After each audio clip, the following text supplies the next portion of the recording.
falei com vocês sobre o 802.15, o Bluetooth, né?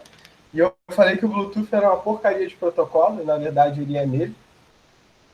Então, o que rolou, né, é que a partir do Bluetooth vários outros protocolos surgiram, tá? Em especial, o mais importante para a IoT, e o que vocês vão ver ali na pilha do Sixlopan, é o 802.15.4, que ele popularmente foi conhecido como Zigbee. Da mesma forma que o Zigbee, né, que o Bluetooth não é Bluetooth, né, 802.15, o Wireless Personal Area Network, né, é um padrão. O 802.15.4 ele também não é um Zigbee, né, ele é um protocolo. O Zigbee vai vir de uma outra fonte que vocês devem ter visto lá nos vídeos, tá? Então, enquanto, na verdade, o Zigbee é um protocolo esquisito, eu costumo falar para os meus alunos que uma rede, o Zigbee, ele fomentou o que a gente chamou de rede de sensores sem fio, né? E a rede de sensores sem fio era uma tecnologia muito interessante, porque ela era uma tecnologia de comunicação que evitava se comunicar, né? Era um conjunto de tecnologias onde você teria um sensor normalmente alimentado por uma bateria. Esse sensor alimentado por uma bateria deveria trocar dados sobre um determinado ambiente, coletar esses dados originalmente e enviar isso para fora da rede. E isso era a proposta original. Isso mudou muito ao longo do tempo. Então, só que como era alimentado por bateria, você precisava fazer com que, tipo, durasse mais tempo. Então, o jeito de fazer você durar mais tempo é você comunicando cada vez menos. E entendam que isso é uma informação que é crucial.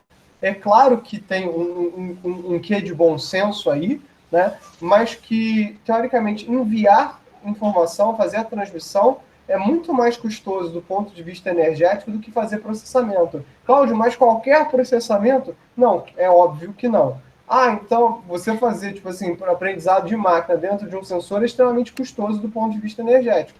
Agora, você fazer uma soma, é melhor você fazer uma soma, né, dentro do sensor. Então, quando você fala um sensor autônomo, e essa é a grande questão, né, a gente vai ter que focar que os nossos sensores, né, eles não necessariamente eles são autônomos, não necessariamente eles estão alimentados por uma bateria, né? Quando o sensor é autônomo, quando a energia é uma preocupação, né? Não é qualquer tipo de operação de processamento que você pode jogar dentro dele pela questão do custo de energia. Ao mesmo tempo, você também não pode enviar qualquer tipo de dado, porque isso tem um custo energético muito certo. Né? Para vocês terem noção do tamanho do problema, quando eu estou numa aplicação residencial, dependendo de como é feita essa residência, esse meu prédio inteligente, o teu sensor já vai ser embutido na infraestrutura. Isso faz sentido, né? Imagina que você tem um prédio de US$ 1 bilhão, um prédio de 100 andares, né, que você gastou com um projeto, sim, uma quantidade absurda de dinheiro, você não pede para o seu Zeca da padaria para colocar os sensores para você. Isso já está feito no projeto. Né? Você pode fazer com que o seu sensor seja modular, para que você consiga, né, fazer a troca desse sensor, a manutenção de forma muito simples. Mas isso não é aleatório. Mas, por exemplo, a sua casa, às vezes é muito comum que a gente pegue sensores que ou são alimentados por uma bateria, mesmo que você recarregue por USB, como é o caso, por exemplo, do teu celular,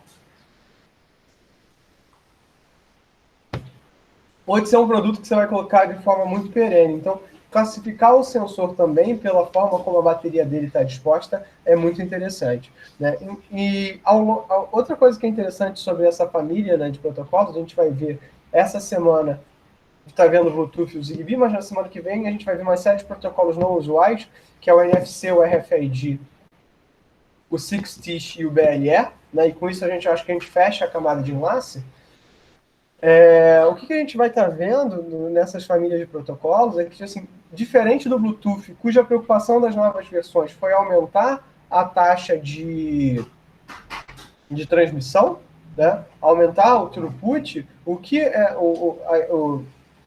na verdade o Zigbee está focando assim, eu não quero aumentar o throughput, eu quero realmente ser baixo consumo e baixa transmissão, onde a maior parte das aplicações não precisa de muito mais do que isso. Né? Aplicações industriais, agricultura, veiculares, residenciais, médicos, em geral, precisam de um subconjunto de dados muito pequeno. Tá bom? Então, e isso fortalece a área de estudo que eu trabalho, que é a fusão de dados, onde é uma aplicação que eu posso operar dentro do sensor para gerar esse baixo custo. Né? Então, digamos que a fusão de dados é uma das sub-áreas de aprendizado de máquina focada para esse cenário de baixo custo, né? Seria a fusão, como é que você faz uma aprendizagem de máquina de baixo custo, de baixo poder de processamento, né? Ou eu costumo dizer, né, você só aprende a fazer uma inferência bayesiana quando você consegue fazer ela em assembly. Ou senão, tudo que você está fazendo é usando protocolo. E eu errei o vídeo de novo. Né? A Zigbee Alliance, né, surgiu, então, né, como uma organização equivalente à Wi-Fi Alliance, equivalente à do Bluetooth, né, para prover uma certificação para esse tipo de produto. Né? Então, na verdade, isso surgiu muito antes da gente ter o conceito de IoT, mas, na verdade, surgiu praticamente. O Zigbee 802.15.4 ele surge por volta de 2005, 2006.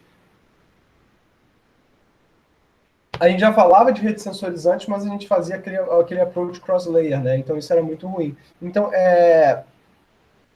e acabou que essa Zigbee Alliance chegou à conclusão, esse conjunto de empresas chegou à conclusão seguinte, né? De que não dá para você fazer uma aplicação que você chama de IoT, não dá para fazer uma aplicação que é estruturável, que é rentável, sem que hoje você ligue ela a outras aplicações, então ligar à internet.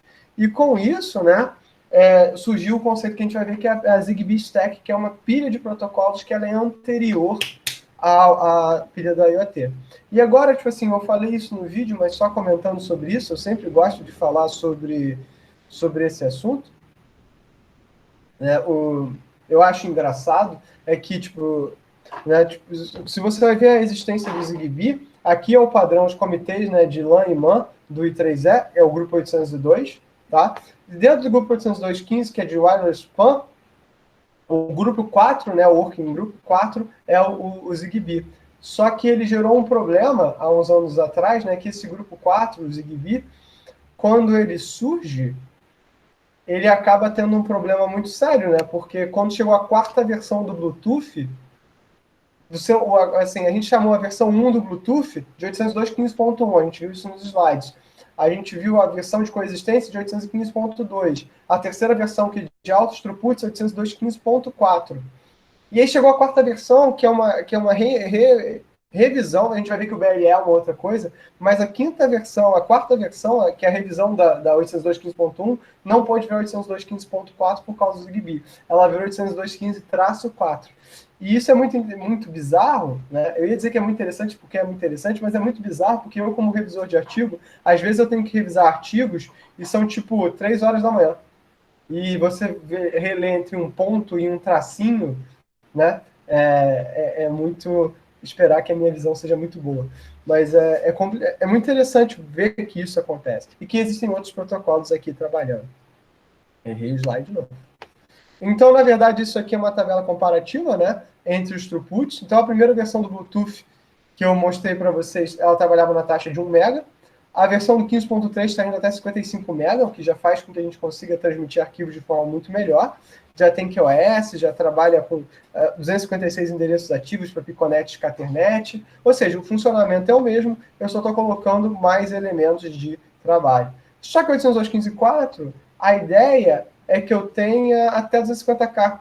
Pô, Cláudio, 250K? Mas aí, na verdade, o que a gente vai ter é essa questão de uma bateria que pode durar de vários meses a infinito. O meu recorde, usando 2 pilhas AA, é fazer com que uma aplicação de monitoramento de ponte dure 1 ano e meio. Mas esse é o meu recorde, eu não consegui nunca fazer nada muito melhor do que isso. Ou seja, a ideia é que realmente dure bastante, né? E 2 pilhas AA eu não consigo nem fazer meu teclado funcionar por 1 ano e meio. Então, né? E a ideia é que você consiga expandir, né, essa discussão do alcance de 10 metros, né, que é o alcance de um rádio, para que através de uma rede sem fio, através de técnicas de roteamento, você consiga chegar a dezenas de quilômetros de distância. E aí, quando surge essa questão de IoT dentro do 802.15.4, a gente vai ver dentro da stack do Zigbee, né, que dentro do 802.15.4 a gente já pensa em roteamento a nível de camada 2, e fica a questão que eu faço em todos os cursos, tanto o curso de rede quanto o curso de IoT, tá? Que é a seguinte questão. Se você faz roteamento a nível de camada 2, por que eu preciso de uma camada 3? Essa é uma questão que é muito séria, né? E é uma questão que é discutida. Não é trivial a resposta, tá? E a resposta não é uma resposta fechada. A gente só vem discutindo isso nos últimos 40 anos. Qual é a real responsabilidade da camada 3 ou do IP se eu consigo botear a nível de camada 2? Porque num primeiro momento, quando eu tenho IPv4, isso é uma segmentação. Mas se esse meu segmento ele pode ser dado através de um endereço de fabricante, como é que eu segmento o dono? Né? Então essas são coisas que são muito complicadas da gente simplesmente pensar sem ter uma discussão um pouco mais séria.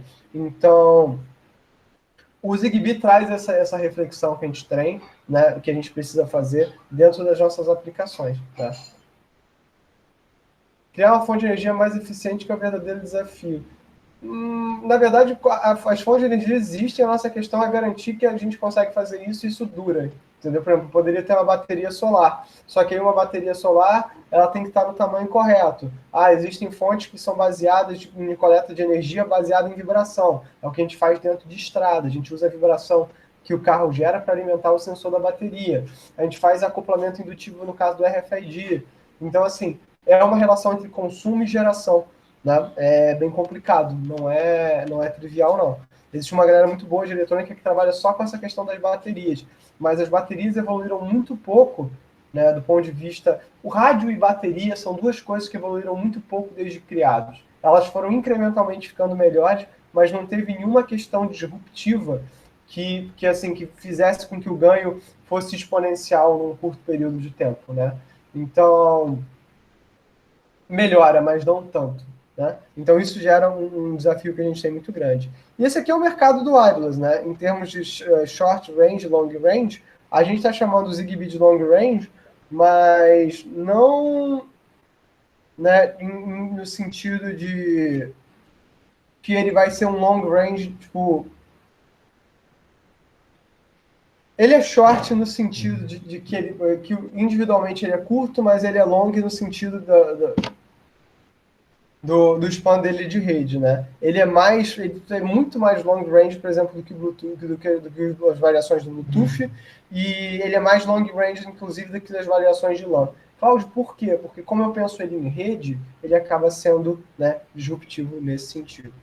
Né? Então, as características que a gente tem que trabalhar é o baixo consumo, baixo custo, baixa taxa de transmissão, né? Então, até você planejar, quanto menor a banda, maior a duração das baterias. Tipo, uma rede que não transmite, em geral, dura infinito, né? Porque na verdade, o que é consumir energia? E aí volta o seguinte, e aí bate a questão que eu sempre discuto com vocês, por que a gente aprende física mal? Né? O que é transmitir um sinal de onda? É você jogar energia numa antena, essa antena vai perturbar o meio, né? E essa perturbação do meio é que é a onda que transmite. O que a gente faz é fazer com que essa perturbação signifique alguma coisa. Isso é o postulado de Shannon, 1948, se eu não estou enganado. Né? O postulado de Shannon é a mais importante técnica de teoria da informação. E eu acho que todo aluno de computação, de eletrônica, deveria saber Shannon de trás para frente. Tem algumas teses que vocês, como alunos de mestrado e doutorado, têm que saber de trás para frente para trás. A tese de Turing-Church, os postulados de Shannon, são coisas que assim que a gente não pode deixar de saber. Né? E se você não sabe, né, você que está me ouvindo, você que está em casa, né, agora está fazendo o merchan, já que está sendo gravado, né, estuda. Né? Dá uma olhada, né? Dá uma olhada no Wikipedia, vai ler esse paper, é importante. Né? Isso aí é o fundamental. Então, essa perturbação, né, que a gente vai gerar, essa perturbação, ela dura tanto tempo quanto for a tua mensagem. E ela tem que ser tão rápida quanto for a frequência da tua informação. Quanto mais frequência, mais você consegue transmitir, né? Quanto maior o tamanho da onda, mais longe você consegue. Então, tem essas relações entre o sinal. Então, para você perturbar de determinada forma, você gasta energia. Então, a duração da tua perturbação, vezes a ligação do tempo do rádio, faz com que você consuma mais energia. E aí vem alguns truques, né, de design de antenas, que isso é um outro curso, eu já falo sobre isso em outro curso, né? Eu já não dou esse curso há quase 10 anos, mas a gente falava sobre design de antenas, que é o seguinte, né? Existiam no começo redes de sensores sem fio, que o tempo que a antena ficava ligada era um tempo fixo. E aí, independia do quanto você transmitia, ela gastava um custo fixo. Shannon. E a outra é a tese de Turing-Church. Quem fez na UFRJ, Bill Turing Church com o professor Collier, né? Ele dava essa disciplina em linguagens formais. Quem fez linguagens formais deve ter visto isso, né? E Shannon, em geral, vocês deveriam ter visto isso em circuitos lógicos, ou então na matéria acima de circuitos lógicos, que é o processo de codificação da informação. Talvez em teleprocessamento e redes, mas dificilmente as pessoas dão isso em teleprocessamento em redes. Eu acho que essas teses são teses fundamentais da teoria do que a gente entende por computação e transmissão de informação. Essas são pensamentos fundamentais, eles são lindos, né? Ou então coisas simples, como entender a álgebra de Boole a fundo, né? Entender a álgebra matricial. Esse tipo de questão são questões que são fundamentais para o entendimento da computação como ciência, tá? Não necessariamente como computação como aplicação. E, na verdade, essa questão das antenas, né? Justamente a baixa taxa favorece, sim, o decrescimento do consumo.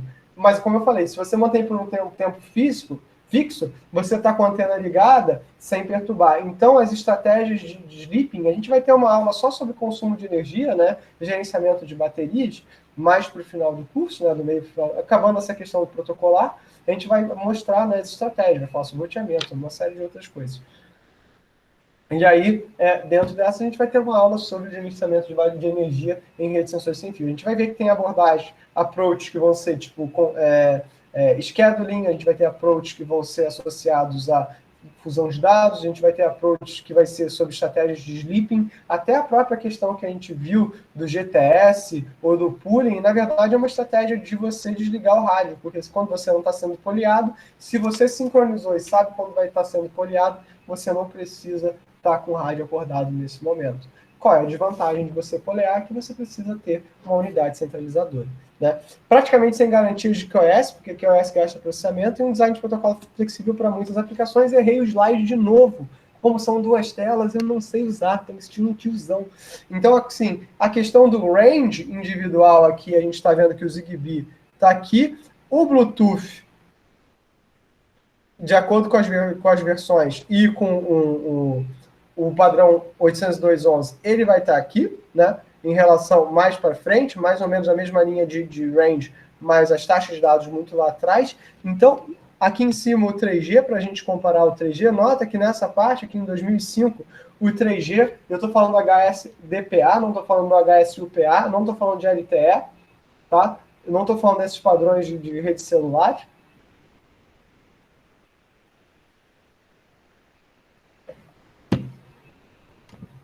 Porque quando a gente chega no 4 no LTE, ou seja, o 3.5G é o LTE a mais, que vai ser que é o 4G real. A gente pode falar sobre isso numa outra aula. Isso muda de figura, tá? Quando eu falo em 5G é uma outra parada, uma outra brincadeira. Quando a gente está falando sobre esse tipo de coisa, isso aqui é totalmente diferente. Mas só para a gente ter noção que o 3G já era muito próximo do 802.11, ou seja, com 3G já dá para fazer muita coisa. Inclusive, eu uso muito o 3G até hoje, né? Não por causa da minha operadora ser ruim, mas porque, na verdade, algumas aplicações de sensores o 3G é suficiente. Então, na verdade, o 2G é suficiente. Tem algumas operadoras de IoT que funcionam só com Edge e resolve a questão, tá? Então, não é problemático. Mas entender que como essa tecnologia de baixo custo, ela só ganha sentido se você tem uma camada de software em cima.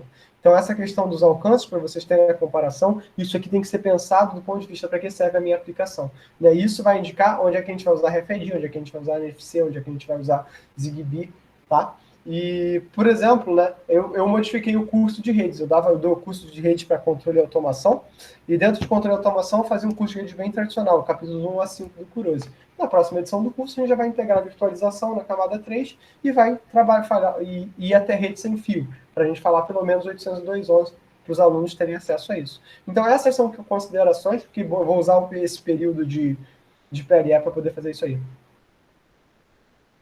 Não, na verdade, o Edge a gente usou durante muito tempo. Eu tinha um celular que era um Motorola. Gente, entenda o seguinte: quando eu era aluno de graduação, eu não tinha dinheiro para nada. Tá? Não tinha dinheiro para nada. Então, assim, quando eu comecei a estagiar, o meu sonho era ter um BlackBerry. né? Isso nota que eu estou me tornando uma pessoa clássica, né? Velho nada, Fábio, velho nada. Eu não me envelheço, eu me torno um clássico. Casablanca não é um filme velho, Casablanca é um clássico. Então, assim, minha vontade era ter um BlackBerry. E isso era muito caro, justamente porque ele podia acessar a internet, né? Só que aí eu comprei um generic de BlackBerry, né? Que era um Motorola com tecladinho. Eu tenho esse celular até hoje, é ótimo para ficar ouvindo música. Esse genérico de BlackBerry, ele só podia acessar redes 2G, mas para ver e-mail era suficiente. Então, o GPRS até hoje é usado muito em máquinas de cartão de crédito, João, de verdade. Mas o ED é muito usado em algumas operadoras de IoT para coleta de dados em regiões remotas. Por quê? Porque essa infraestrutura de antenas do ED ela é muito barata de você implantar. Tá? E entendam também uma outra questão que é fundamental. Essas coisas todas que eu estou falando, elas só fazem sentido se fizerem sentido comercial, tá? Sem sentido comercial, isso aqui não funciona. Tá? Por exemplo, o meu sensor favorito, eu acho que é o mais legal de você aprender um pouquinho sobre o AT e brincar, é o ESP 8266. Por quê? Porque ele é uma solução completa com determinado poder de fogo que você consegue programar em Python. Mas, todavia, contudo, tentando, porém, ele usa 802.11, consome energia como um inveterado, entendeu? Então, essas são questões que têm que ser tratadas. Essas são questões que têm que ser... Agora, é muito mais fácil você ter em casa um roteador falando 802.11 do que você ter em casa um roteador 802.15.4, né? Mas, né, são coisas desse tipo de coisa. Então, para vocês terem noção, a Zigbee Alliance proveu essa stack, que era a stack do Zigbee. Olha como é que ela é diferente da stack do SixLowPan. Eu tenho uma camada física, uma camada MAC, tratada pela I3E, uma camada de data link, que seria uma relação que estaria ocupando o lugar do LLC, uma camada de network e uma camada direto de aplicação. Eu não tenho uma camada de transporte. Essa stack ela não é pensada para prover infraestrutura para múltiplas aplicações. Ela é pensada para prover infraestrutura para uma única aplicação. O que é muito diferente do que a gente vai ter no SixLowPan. O SixLowPan é uma infraestrutura de comunicação. Né? Aqui eu penso numa stack de rede para apoiar uma única aplicação. Então, pensa que isso aqui está temporalmente disjunto. Surgem necessidades diferentes conforme a gente vai tirando essas aplicações. Nota que aqui a Zigbee Alliance ela é responsável por esse acoplamento até essa camada de aplicação de interface, mas a aplicação é responsabilidade do cliente. Ou seja, eu não estou falando de COPE, não estou falando de MQTT, não estou falando de nada, estou falando assim, ó, tem uma infraestrutura aqui que você pode utilizar. E isso foi muito popular. Durante muito tempo a gente usou isso aqui. Né? Mas hoje é um critério histórico, a gente está migrando para o SixLowPan. E o que vai... E assim, então, a gente vai diferenciar agora o Zigbee do I3E 802.15.4, Zigbee sendo a stack, e I3E 802.15.4 sendo o protocolo de camada MAC. Né? E, na verdade, o Zigbee vai tirar vantagem desse rádio especificado, que a gente viu lá no vídeo. Se vocês não viram o vídeo, já está no canal. O Zigbee é a história que se fosse monoaplicação, originalmente. É claro que, na verdade, a partir do momento que você tem acesso à aplicação, Stanley, você faz o que você quiser, né? E aí, tipo assim, foram surgindo adaptações dessa pilha para que você tivesse garantia nas suas aplicações. Então, você vai ter stacks do Zigbee que funcionam com várias aplicações, mas cada uma delas, assim, só que elas rodando em cima da mesma infraestrutura. Só que aí você não tem diferenciação de porta, você não tem diferenciação de tráfego. Como é que você... Então, você começa a fazer bacalhos dentro do cabeçalho da aplicação para garantir que você consegue diferenciar as aplicações. E aí, o que isso surgiu? Qual é o problema disso? O problema é que você isso não torna isso genérico, você torna isso dependente do teu cenário de aplicação. Porque aí você volta e aí sim a gente vê um contexto muito bom de pilha de protocolos, né? Porque qual é o conceito básico da pilha de protocolos? O que uma camada não prover, a camada de cima vai ter que fazer. Como eu não tenho uma camada de transporte, essa diferenciação de aplicação tem que ser dada pela camada de aplicação. E isso passa a não ser genérico. E o que não é genérico, você tem dificuldade de interoperabilidade. Ver como é que os problemas foram surgindo e eles foram alimentando a resposta seguinte, cara, eu preciso de uma infraestrutura de rede. E aí surge o SixLowPan. O SixLowPan não tenta fazer É maluquice. Aí tem que dizer o seguinte, olha, como é que eu posso fazer? Qual é o mínimo, subconjunto mínimo de aplicação de funcionalidades que eu posso ter para que eu consiga gerar a minha aplicação. Deixa eu só fazer uma pausinha aqui, pessoal, só para pegar um gole d'água e eu já volto em 30 segundos, tá bom?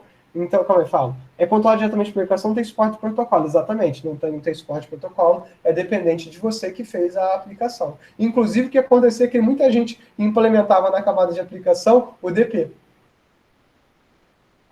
implementava a porta em cima da aplicação.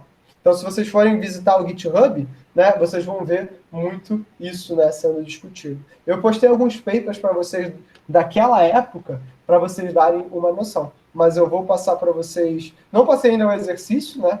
Para vocês fazerem, eu vou passar agora no final de semana. Eu achava que era importante vocês terem essa aula antes de fazerem esse exercício de verificação protocolar. Mas é basicamente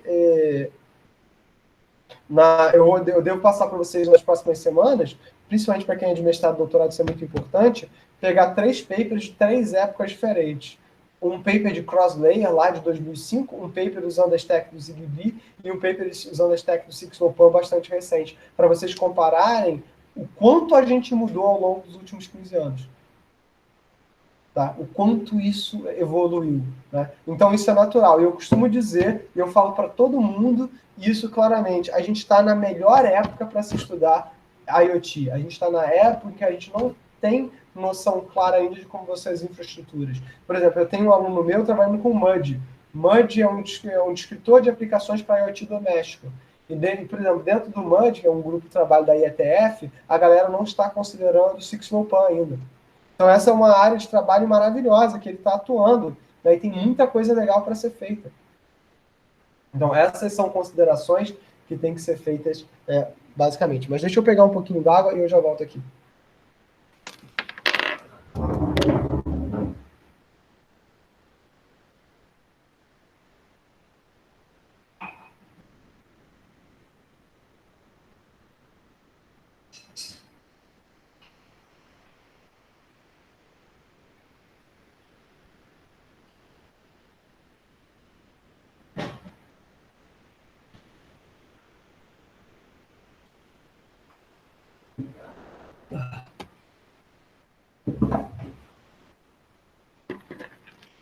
Então, na verdade, o que o ZigBee faz? Ele vai aplicar a aplicação de segurança e lógica de rede dentro da camada 2. Né? Então, mais uma vez, essa discussão sobre segurança versus lógica de rede estarem dentro da camada 2 são questões que são muito, muito importantes. Tá?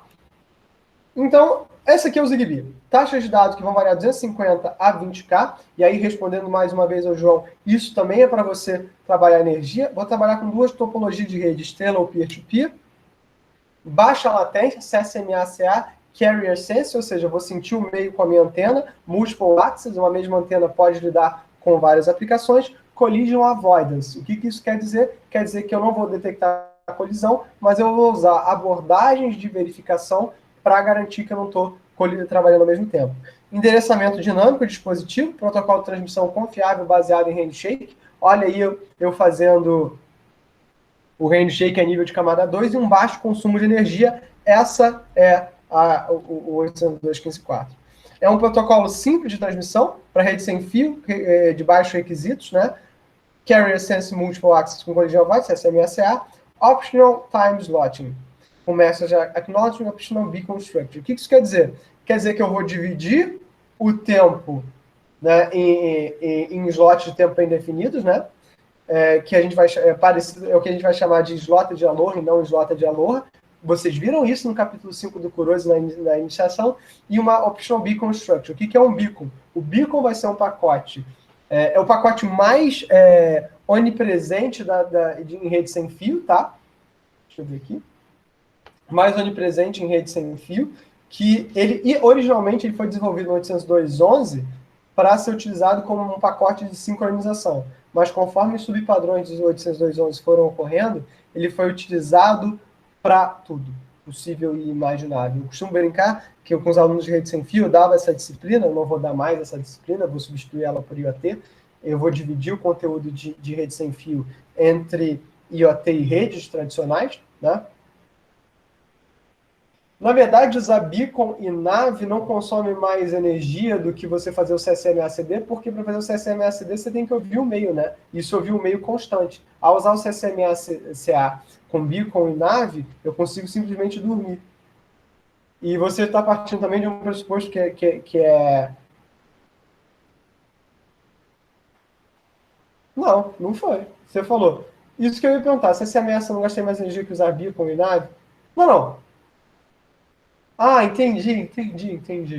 Cara, é porque não tem uma coisa a ver com a outra. No CSMA o meu controle de acesso, o meu MAC propriamente dito, é como eu vou chegar na minha rede, e o beacon e nave são estruturas dentro do CSMA-CA para eu trabalhar. Tanto que você vai ver que eu não gasto, que eu não uso naves aqui. Aqui eu vou, no 215.4, eu vou misturar o CSMA-CA com o conceito de slots do Bluetooth. Slots fixos, que eu vou ter um GTS de tamanho variável, poleado, mas com disputa de acesso ao meio. Então eu vou ter uma mistura aqui. É bem diferente. Por isso que eu não tenho nave. Qual é o problema do nave? O que é nave, pessoal? Para quem não fez rede sem fio, é Network Allocation Vector.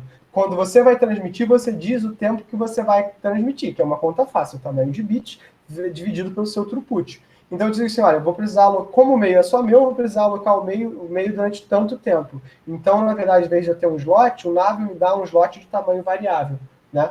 E só que o NAV você erra.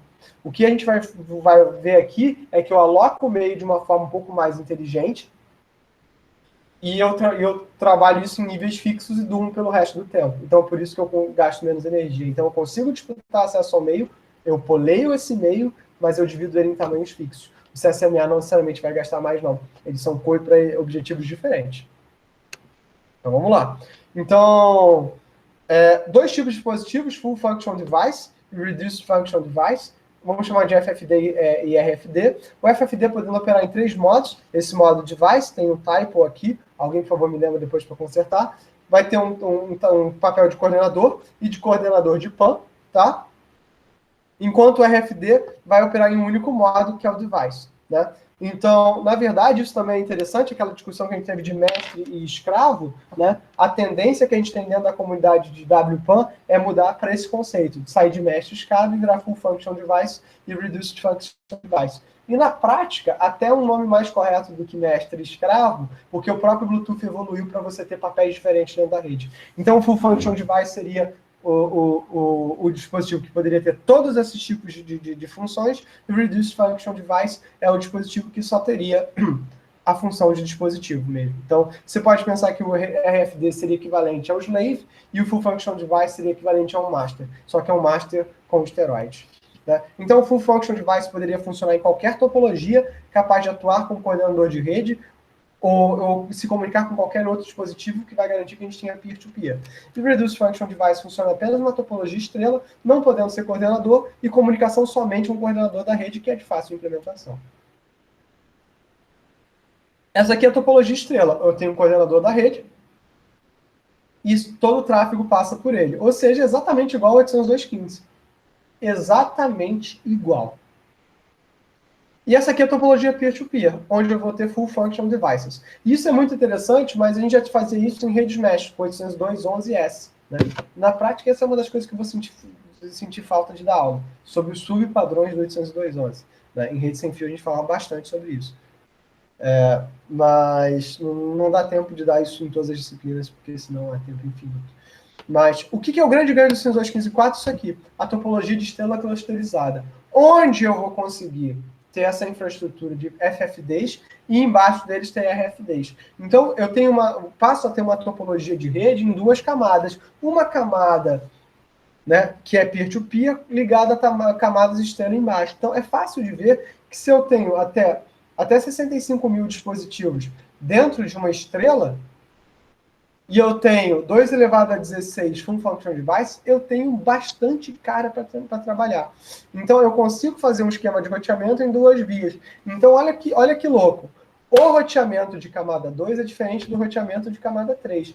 Na natureza, como eu quero aqui ligar 2 sensores unicamente a nível de camada 2, eu vou ter um roteamento de camada 2 que é de 2 vias e um roteamento de camada 3 que busca interesse.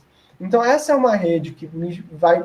E através dessa topologia de estrela clusterizada que eu consigo aumentar imensamente a capacidade da minha rede Zigbee e aumentar imensamente a capacidade do número de nós. Tá? Então, isso aqui é muito interessante. Isso sempre foi uma questão de prova. Eu não vou dar prova aqui para vocês, mas explicar a topologia da estrela clusterizada e as vantagens que eu tenho dentro do processo de comunicação é algo que a gente tem que estar sempre pensando. Cláudio, pô, isso é difícil, cara, isso é muito, não é difícil não, mas é meio chato às vezes de implementar. Isso aqui é um exemplo de rede, né? Você tem vários dispositivos como um palm top, mais uma tomada, uma balança, um Pikachu, ou você tem algo que aqui que fugiu da apresentação, né?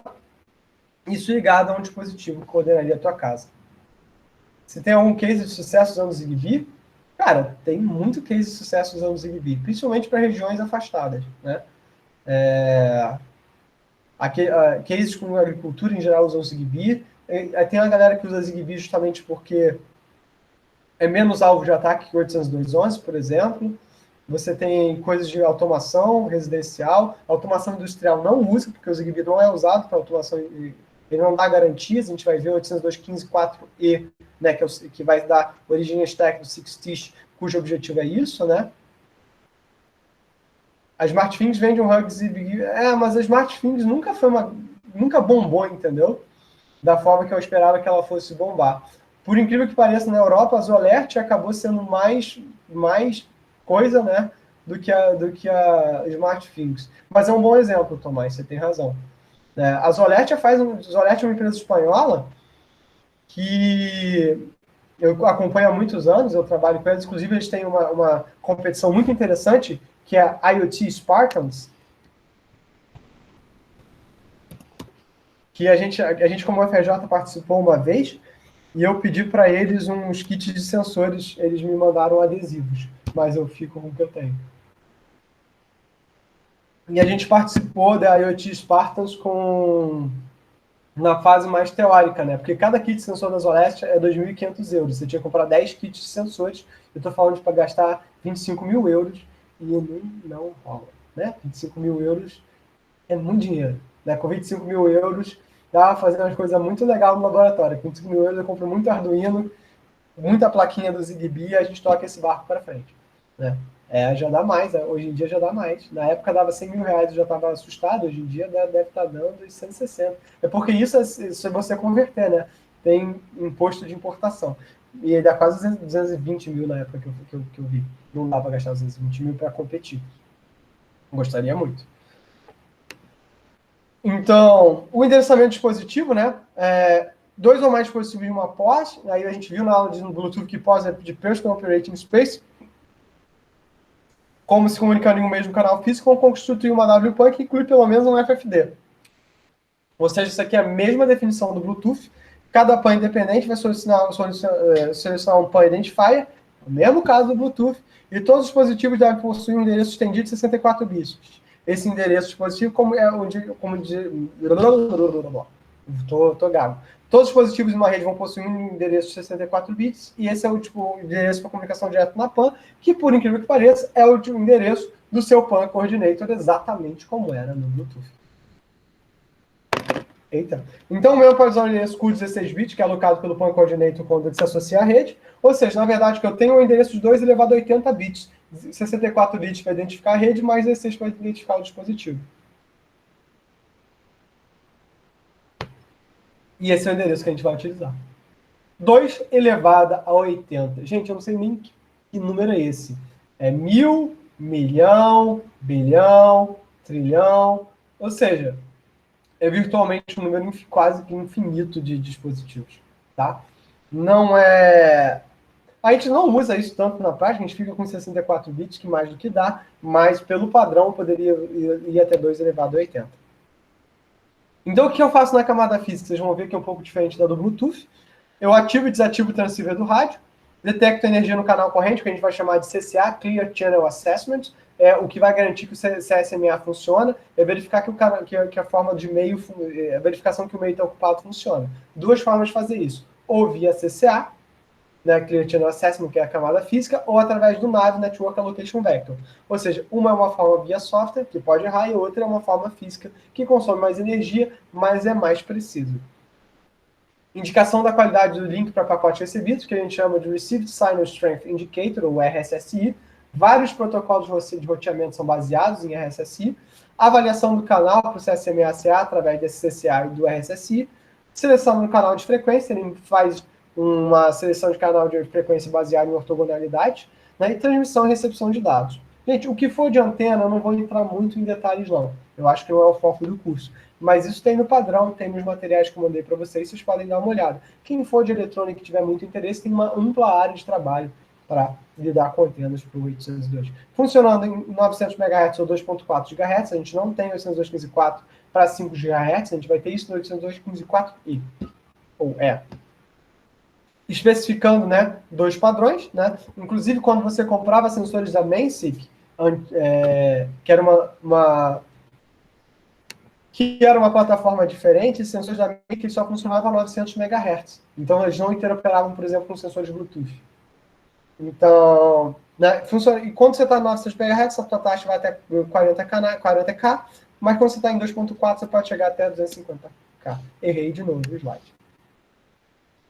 Esse aqui é o preâmbulo do 802.15.4, do frame de camada fixa. Você nota que é bem diferente do Bluetooth. Ou seja, eu elimino a questão do IAC, do DAC e do CAC, e eu digo que isso passa a ser uma característica do elemento, né? Ou seja, ele vai ser muito mais fácil porque ele vai usar o mecanismo de associação igual ao do 802.11. Então, nota que o 802.15.4 ele já tem uma filosofia muito parecida com o que seria o 802.15.3, que é buscar interoperabilidade entre padrões.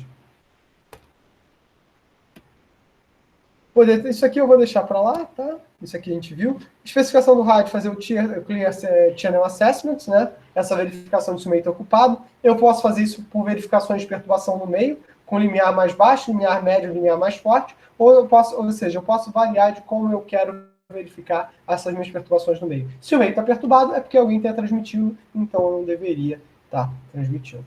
Então, essa é uma das formas, né, diferente do que a gente vê na camada física das redes cabeadas, que é CCMA-CD, que é Carrier Sense, Multiple Action Collision Detection. Por que eu não... Aí fica a questão que vai ficar para vocês. Pensem durante isso, durante uns 5 minutinhos. Por que eu faço collision avoidance e não collision detection em rede sem fio?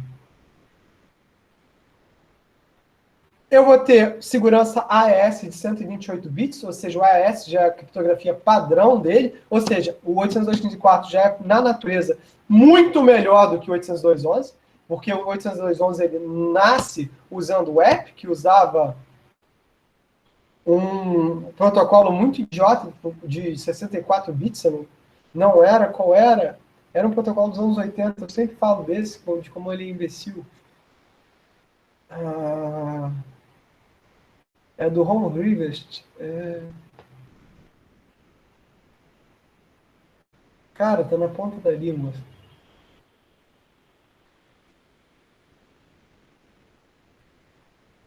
É a quarta versão do Ron Rivers. Enfim, eu não vou lembrar agora porque deu branco, mas é um protocolo que é muito simples de quebrar. Aqui não, a gente está usando a AES de 128 bits.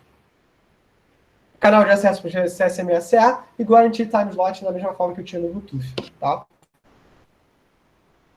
Então, o meu modelo de transferência de dados ele pode ser ou slotted, né, eu tendo um beacon para fazer a sincronização, e não slotted, né, que eu vou simplesmente transmitir no vão nessa campeão. Né, e isso não funciona bem. Então, na verdade, o meu beacon vai fazer entre o coordenador e o meu dispositivo de rede a sincronização, papel muito parecido que o FHS fazia com o Bluetooth. Vou fazer uma requisição de dados, né, quando eu não puder polear, né? Vou dar um acknowledge na minha requisição e mandar os dados numa mesma mensagem, mandar um acknowledge de volta. Ou seja, eu estou incorporando a nível de camada 2, né, confiabilidade de canal.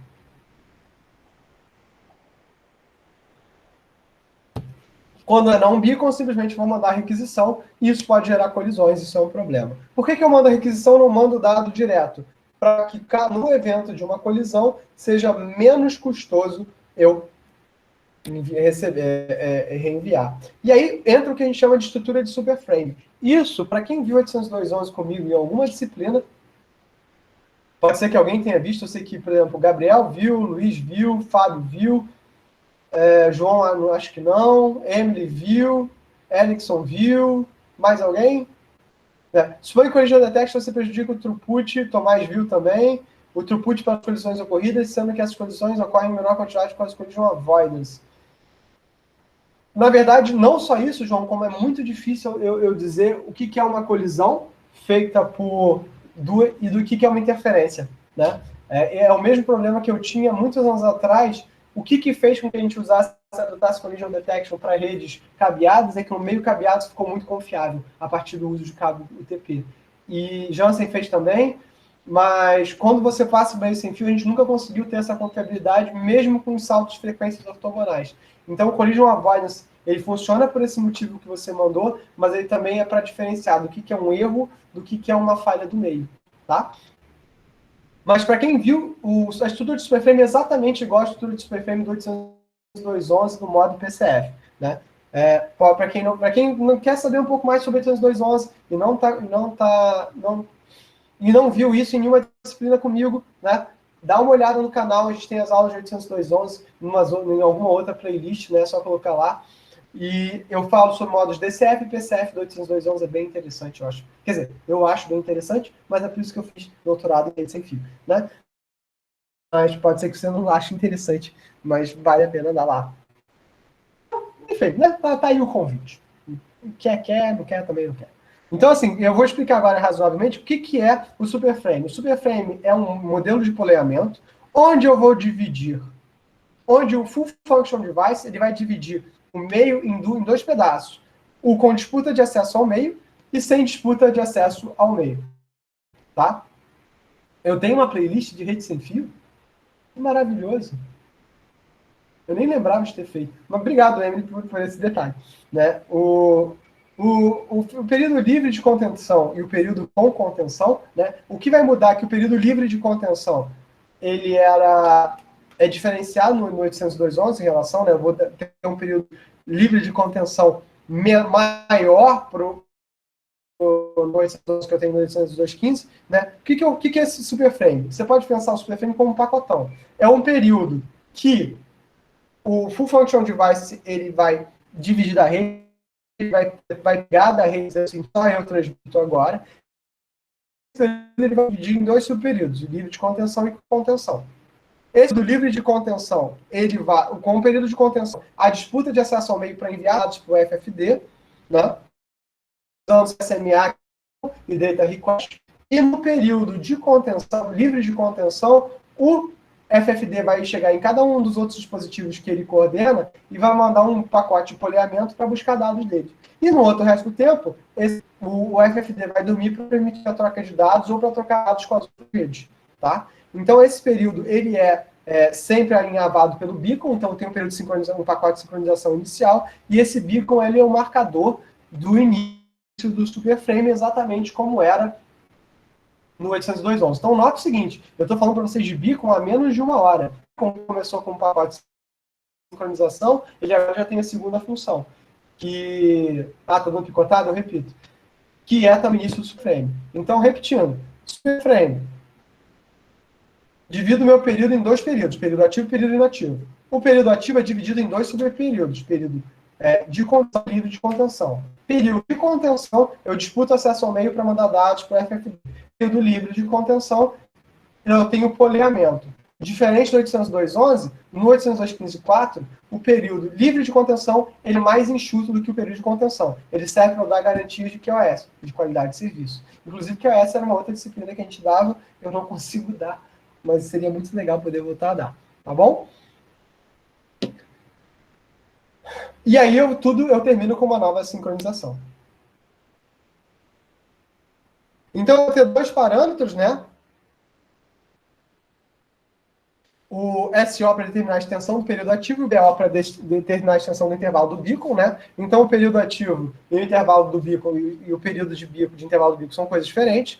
No período livre de contenção, um GTS pode consistir de múltiplos slots, todos para um único dispositivo ou para recepção, tá? E no período de contenção, né, não tem o conceito de slots. Eu vou, na verdade, né, dividir em contention slots, ou seja, eu vou dividir em tamanhos fixos o meu intervalo, tá? Exatamente como era do Bluetooth, tá? Então, aqui no CFP eu estou dividindo em períodos fixos de ETS. Aqui embaixo você disputa, mas você disputa símbolos fixos, tá? Então, essas questões que variam um pouquinho. Dois tipos de mecanismos de canais de acesso. Ou eu vou usar a beacon sendo unslotted Aloha, ou eu não vou usar a beacon sendo slotted CSMA, ou eu não vou usar a beacon sendo unslotted CSMA. A estrutura de superframe é sempre usada, tá? No slotted CSMA. No unslotted CSMA é a disputa tradicional. Eu vou ter que, no slot CSMA, eu vou ter um algoritmo de backoff. E para que serve o backoff no 802.15.4? De forma similar ao 802.11, esse backoff serve para eu não ficar gulosamente manipulando o meio. Né? O que isso quer dizer? Eu terminei de transmitir, eu espero backoff. Perdi um pacote, eu espero backoff. Então, backoff são esperas são exponenciais, ou seja, são baseadas em potência de 2, binárias, né, baseadas em potência de 2, aleatórias, que servem para você esperar depois que você termina uma ação bem ou mal sucedida. Ou seja, você não pode simplesmente... Como você é o único cara que sabe quando a sua transmissão começou ou terminou, é o cara que está transmitindo, né, para ele não ganhar o acesso ao meio contínuo e dar starvation nos outros nós, então, cada vez que isso começa, que um nó começa a transmitir, ou termina de transmitir, ele vai vai usar um procedimento de backoff.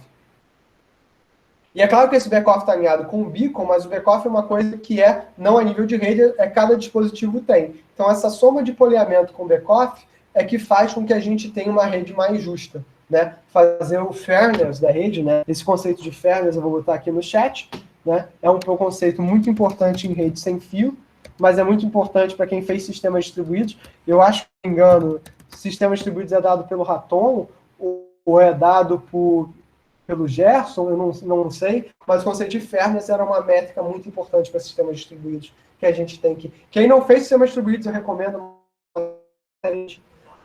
vocês fazerem. Quem está em graduação, o Daniel Raton dá sistemas distribuídos para graduação e pessoalmente o Raton foi um dos meus professores favoritos na graduação, né?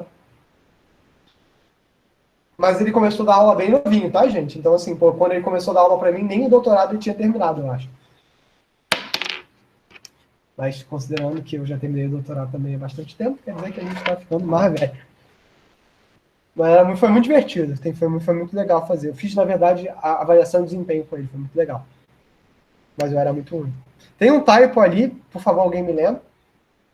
Então, cada dispositivo, quando eu fizer o algoritmo, ele vai ter que ter 3 mecanismos. NB, que é o número de slots que eu vou usar para o CSMA, BE, que é o meu equivalente do backoff exponencial, ou seja, o quanto eu vou esperar, e a janela de contenção, que é o número de slots de backoff necessário para estar livre para a atividade do canal. Cláudio, mas por que eu preciso de BE e de janela de contenção? Porque o BE é o meu contador, mas a minha janela de contenção é se eu der muita sorte o quanto eu preciso para trabalhar, tá? Ali tem um typo também, eu tenho que dar uma olhada nisso. Então, qual é o algoritmo? CSMA tradicional. É slotted? Se sim, eu vou colocar o meu número de backoff como 0 e minha janela de contenção como 2. Ou seja, mesmo que eu seja bem sucedido, eu vou ter dois momentos de janela de contenção. Ou seja, eu vou ter que sempre esperar 2 vezes para transmitir. Eu tenho extensão de bateria? Se sim, eu vou aumentar o meu período de backoff exponencial. Ou seja, eu quero que minha aplicação durma mais tempo. E aí eu vou pegar, né? Vou pegar meu período de backoff exponencial, o mínimo entre a minha janela de contenção e o meu período de backoff exponencial, até porque eu quero transmitir.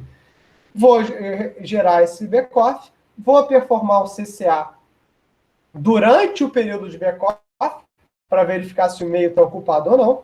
Se o canal estiver vazio, eu diminuo a minha janela de contenção e vejo se ela está 0. Se ela não tiver 0, vou transmitir. Se ela não tiver 0, se ela tiver 1, eu vou voltar e vou ver o CSA de novo. Ou seja, por que eu estou esperando 2 períodos de janela de contenção? Porque pode ser que tenha 2 pessoas querendo transmitir junto comigo. Ou tenha alguém que esteja transmitindo um pacote de sincronização. Então, ao verificar o CSA, é uma garantia de que eu não vou ter uma segunda colisão. Se o canal não está vazio, eu vou aumentar a minha janela de contenção e vou realizar um procedimento de back-off.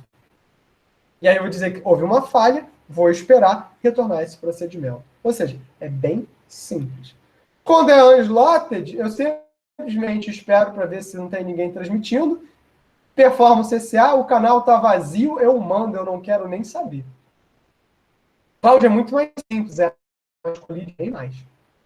Então você tem essa questão aí. Não existe o contexto de janela de contenção aqui, de você esperar para ver se está sendo mandado o pacote de sincronização. É disputa de acesso ao meio, disputa de acesso ao meio. E é praticamente uma brutalidade de acesso ao meio. E só para a gente fechar, então, algumas considerações, né, que eu vou ter, tipo, para consumo de bateria, né? Beacons vão ser de tamanho variáveis, ou seja, eu vou ter variações desse beacon. Uma estação só pode enviar nos primeiros 5 slots depois do beacon. CIFs, que são os intervalos entre os frames, têm que ser levados em consideração, nos quais 2 CCAs são necessários na dia de disputa. Então, na verdade, CIFs vão ser períodos curtos para enviar de controle, né? IFs vem de interframe space, ou seja, um período de tempo, é um intervalo que a gente tem, isso é melhor explicado em rede sem fio, mas vocês podem pensar que é tipo um atraso congestionado para ter separação entre pacotes.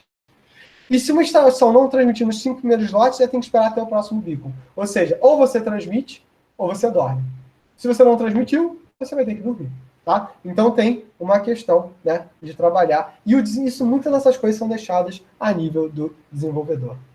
Esse aqui é o nosso beacon, né? Essa aqui é a nossa estrutura, o beacon mínimo, os meus intervalos de back-off sendo transmitidos, vocês vão ver esses 2 CCAs sendo trabalhados aqui. O conceito de GTS vem de Guaranteed Time Slot, a gente viu isso no Bluetooth, permitindo eu operar no Superframe.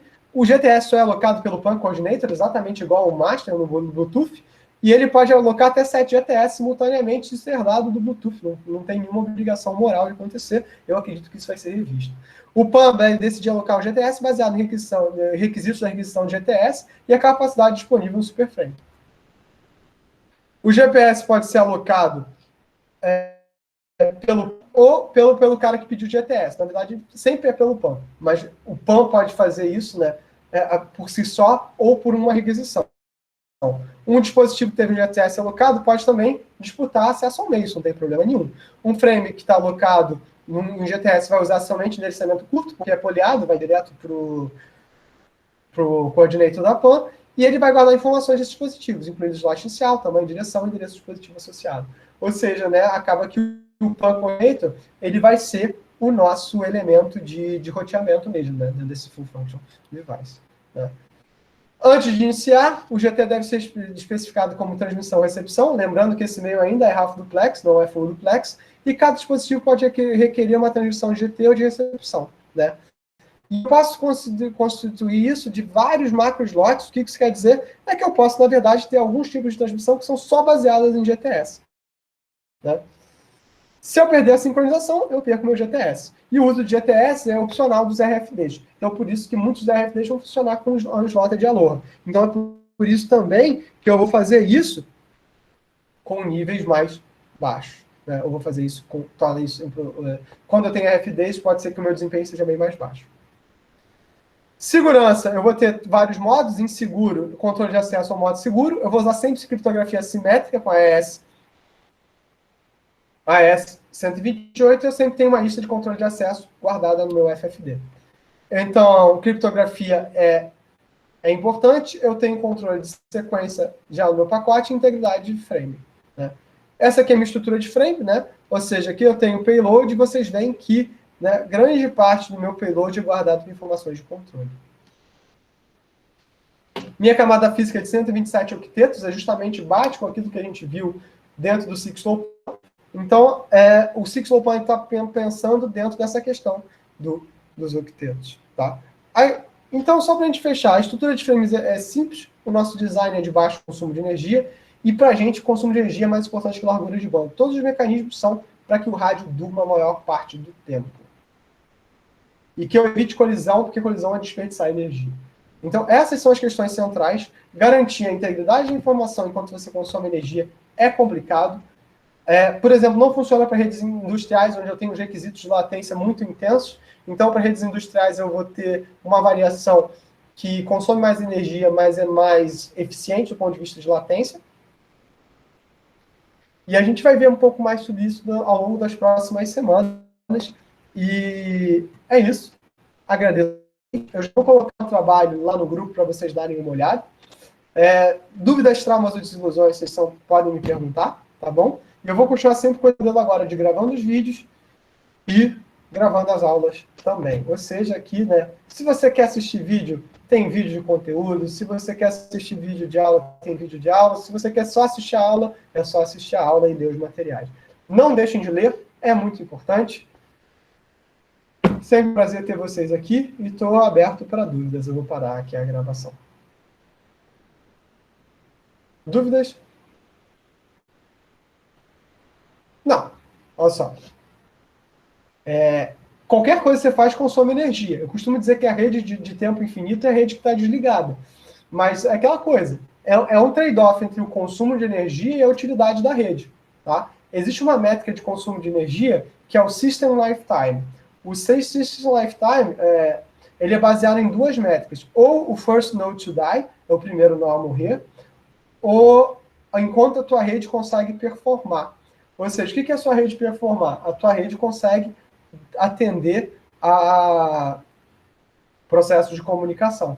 Né? Se enquanto a tua rede conseguir cumprir o objetivo, beleza, ela está funcionando. Mesmo que ela tenha perdido nós. Então, essas são métricas muito interessantes do System Lifetime.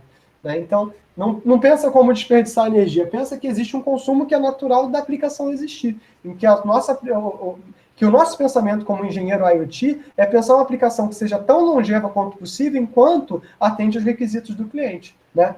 O ideal seria que cada sensor tivesse um reator nuclear e eu pudesse fazer processamento infinito e eu pudesse fazer deep learning com ele. Né? É um reator ARC, isso é exato. Mas como isso não é possível, a gente tem os nossos trade-offs. Até, inclusive, essa questão de que eu falo para vocês, bato tanto, de Tiny Machine Learning, é um Tiny Machine Learning muito importante.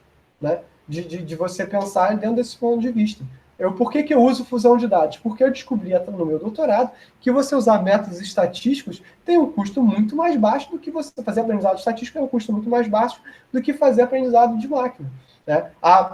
Agora eu tenho trabalhado com a Priscila Lima, né, a professora Priscila, né, dentro de aplicar, no contexto de IoT, a técnica dela de redes neurais sem peso. E a gente esbarra em questões de energia, porque é natural. Pode ser que a gente faça uma variação da rede neural dela para funcionar direitinho dentro de uma rede IoT, vendo os passos que consomem mais energia. Então, espero que isso tenha respondido essa questão, né? Mas vocês podem perguntar, gente, assim, é muito louco, a FRJ até me paga para tirar dúvidas. Né? Eu acho isso maravilhoso, né? E acho divertido. Então, assim, me perguntem, podem abusar da minha... É muito legal me pagarem, eu também acho.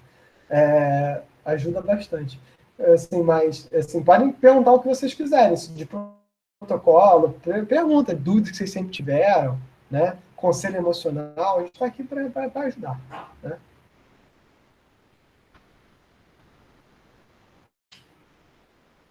Mais alguém? Mais alguma coisa? Então, senhores, estou aqui terminando a nossa gravação. Vou botar um vídeo